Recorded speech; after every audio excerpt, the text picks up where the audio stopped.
Good morning everybody, प्रिय students and दोस्तों। आज संसद का विशेष सत्र चल रहा है और ये संसद के विशेष सत्र में 3 विधेयक लाया गया है और उस विधेयक के संदर्भ में जो एक पार्ट हम लोग चर्चा करेंगे आज, परिसीमन। और परिसीमन को कहते हैं डिलिमिटेशन। और डिलिमिटेशन क्या है कि देखिएगा, डिलिमिटेशन का अर्थ होता है इसका कि जो भी चुनाव क्षेत्र होता है उस चुनाव क्षेत्र में इसका निर्धारण किया जाता है और विभिन्न प्रकार के चुनाव में जो भी आपको है, जैसे आरक्षित सीट हो गया या आपको महिलाओं को जो अभी 33% आरक्षण दिया गया है संसद में या राज्यों के विधानसभा में, वहां आप जब भी पढ़ेंगे तो ये बहुत ही इंपॉर्टेंट इससे जुड़ा हुआ है। आपका कोई भी क्वेश्चन यहाँ से एग्जाम में अभी पूछा जा सकता है करंट में, लेकिन विशेष रूप से मैं आपको 2024 में देखे गए क्वेश्चन पूछा गया था यूपीएससी में कि अभी तक भारत में कुल कितना परिसीमन आयोग बन चुका है। और यह अभी तक भारत में टोटल जो परिसीमन आयोग है वो 4 बन चुका है और 5वां जो है बनने की प्रक्रिया में है। और उसी के संदर्भ में 16 अप्रैल 2026 को संसद के विशेष सत्र में संशोधन करने की बात किया जा रहा है और महिला आरक्षण विधेयक को लेकर के।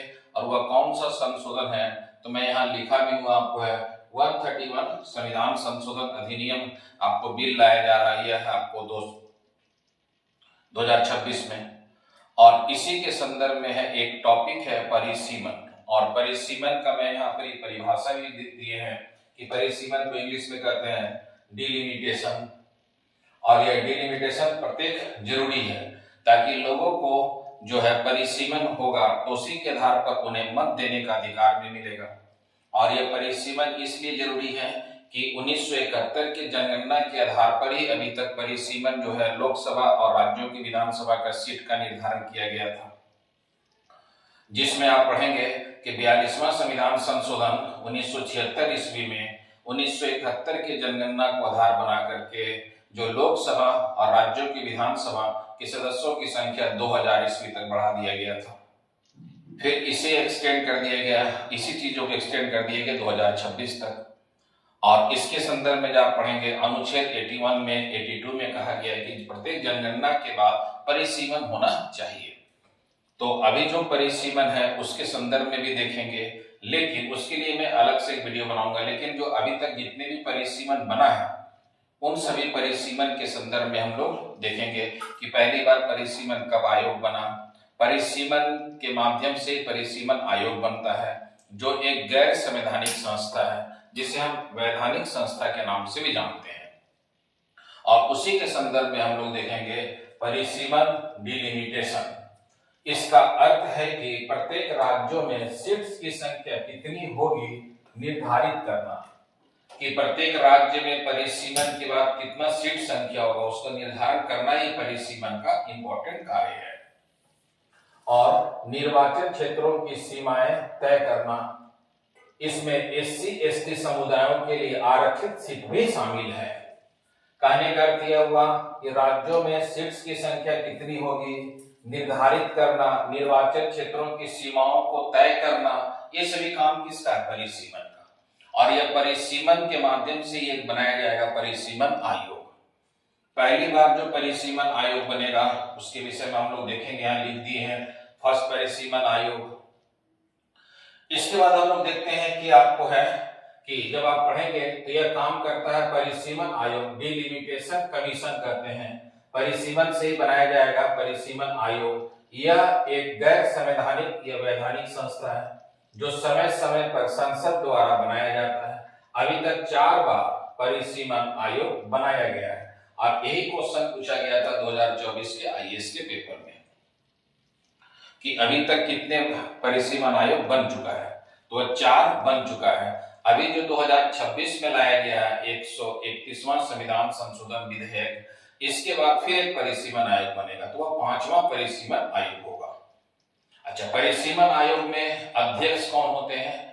तो सुप्रीम कोर्ट के जज जो होते हैं सेवानिवृत्त न्यायाधीश, उनको अध्यक्ष बनाया जाता है।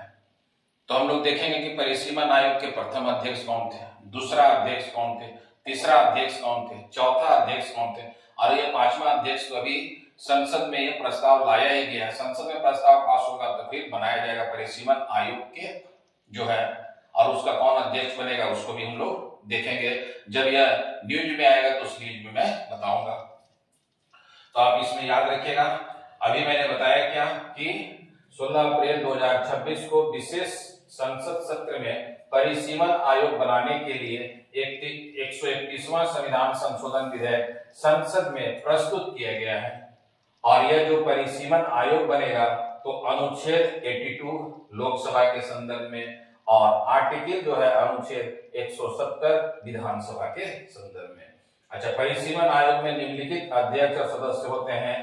अध्यक्ष जो होंगे वो सुप्रीम कोर्ट के सेवानिवृत्त न्यायाधीश होंगे और सदस्य होंगे मुख्य चुनाव आयुक्त और चुनाव आयुक्त राज्यों के, प्रत्येक राज्यों के चुनाव से संबंधित जो है होंगे। तो आप इसमें याद रखिएगा, एक तो सेवानिवृत्त न्यायाधीश जो चेयरमैन हो जाएंगे परिसीमन आयोग के, और सीईसी और ईसी इसका सदस्य हो जाएंगे। और प्रत्येक राज्य का जो राज्य चुनाव आयोग के जो अध्यक्ष होते हैं, यह आपको है वो अधिकारी जो होते हैं उनको इस टाइप आपको सदस्य बनाया जाएगा प्रत्येक राज्यों के लिए, क्योंकि राज्य में ही तो सीमाओं का निर्धारण किया जाएगा। ताकि निर्वाचन क्षेत्र में जो सीमाएं बनेगी उसी के माध्यम से बनेगी, तो सभी इसमें चुनाव आयोग की जो होंगे वह सदस्य बनेंगे। परिसीमन आयोग के कार्यों को कहीं भी चुनौती नहीं दी जा सकती है और ना ही सर्वोच्च न्यायालय में। आप इस चीजों को याद रखिएगा, परिसीमन आयोग जो भी रिपोर्ट देगा, परिसीमन आयोग जो भी अपना परिसीमाएं निर्धारित करेगा, उसको कहीं भी किसी भी अदालत में चुनौती नहीं दिया जा सकता है। एक तो परिसीमन आयोग के अगेंस्ट में कोई भी चुनौती नहीं दिया जा सकता। दूसरा, आप याद रखिएगा, ट्रिब्यूनल के अगेंस्ट में, जैसे हम लोग पढ़ते हैं ना कि आपको 1954-55 में आपको बनाया गया था कावेरी नदी जल प्राधिकरण के रूप में, तो उसमें ट्रिब्यूनल बनाया गया, तो उसके भी अगेंस्ट में आप कहीं भी किसी भी न्यायालय में चुनौती नहीं दिया जा सकता। दो पॉइंट आप याद रखेंगे, एक तो परिसीमन आयोग जो निर्धारित कर देगा और दूसरा ट्रिब्यूनल। तो आप इसमें याद रखिएगा, यहाँ हम लोग परिसीमन आयोग के संदर्भ में देख लिए। अब परिसीमन आयोग मैंने बोला कि 4 बना है, तो पहले 4 में कौन है? पहला परिसीमन आयोग 1952 में बनेगा, और 1952 में जब ये बनेगा तो उस समय सीट 489 रखा जाएगा, लेकिन यह सीट जो है परिसीमन आयोग के बाद हो जाएगा 494, 454 आपको हो जाएगा। अध्यक्ष इस समय कौन थे? एन चंद्रशेखर अय्यर थे। पहला परिसीमन कार्य राष्ट्रपति द्वारा निर्वाचन आयोग की मदद से वर्ष 1950 और 51 में किया गया था। तो पहला परिसीमन आयोग का चेयरमैन कौन थे? आप इसे याद रख सकते हैं।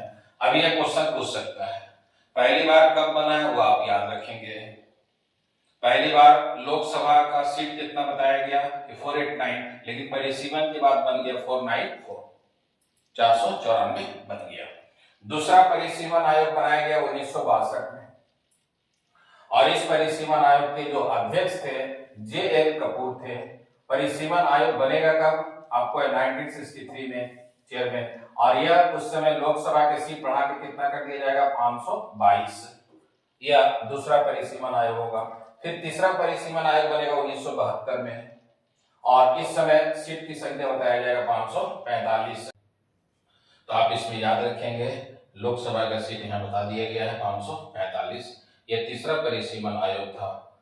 चौथा परिसीमन आयोग जो है 2002 में बनाया जाएगा, और इस परिसीमन आयोग के जो अध्यक्ष थे कुलदीप सिंह थे, जबकि दूसरे तीसरे के जो अध्यक्ष थे वो एक ही व्यक्ति रहे हैं, जे.एल. कपूर।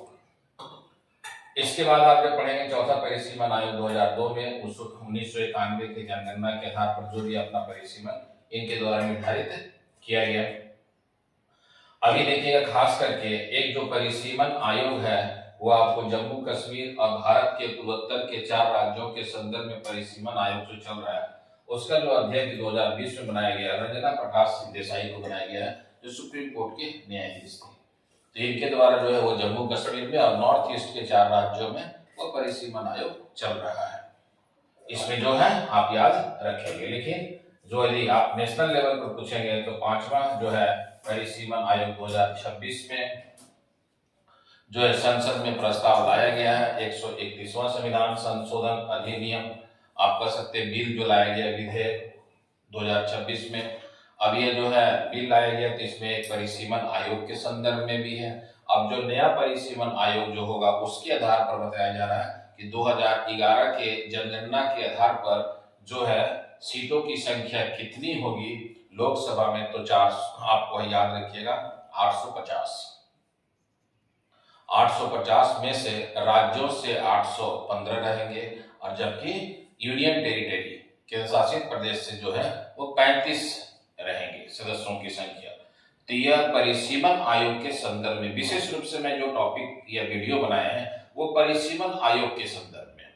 अभी जो है 131वां जो है आपको है संविधान संशोधन विधेयक संसद में कल 16 अप्रैल 2026 को पेश किया गया है और उसके आधार पर अब जो है जो भी राज्यों में लोकसभा की सदस्यों की संख्या बढ़ेगा, यह आपको देखिएगा जिस जिस राज्य में बढ़ेगा उसके संदर्भ में अलग से एक वीडियो बना देंगे। इसके अलावा महिलाओं को जो आरक्षण देने की बात था 2023 में 106 संविधान संशोधन अधिनियम के तहत उन महिलाओं को आरक्षण देने के भी प्रावधान जो है उसके लिए परिसीमन आयोग बनेगा और 2011 की जनगणना के आधार पर कहा जा सकता है कि 33% जो महिलाओं का सीट रहेगा वो 280 और 81 के बीच में रहेगा। तो महिला आरक्षण विधेयक में अलग से टॉपिक बना दूंगा क्योंकि महिला आरक्षण विधेयक से आपको 2 क्वेश्चन यूपीएससी में पूछ चुका है, इसीलिए सबसे इंपॉर्टेंट है। एक तो महिला आरक्षण विधेयक भी इंपॉर्टेंट है और दूसरा जो है लोकसभा की जो सदस्यों की संख्या राज्यों के आधार पर बढ़ रहा है वो इंपॉर्टेंट है। जैसे उत्तर प्रदेश में लोकसभा का सीट 80 है, अब वो डायरेक्ट बढ़ करके 129 होगा।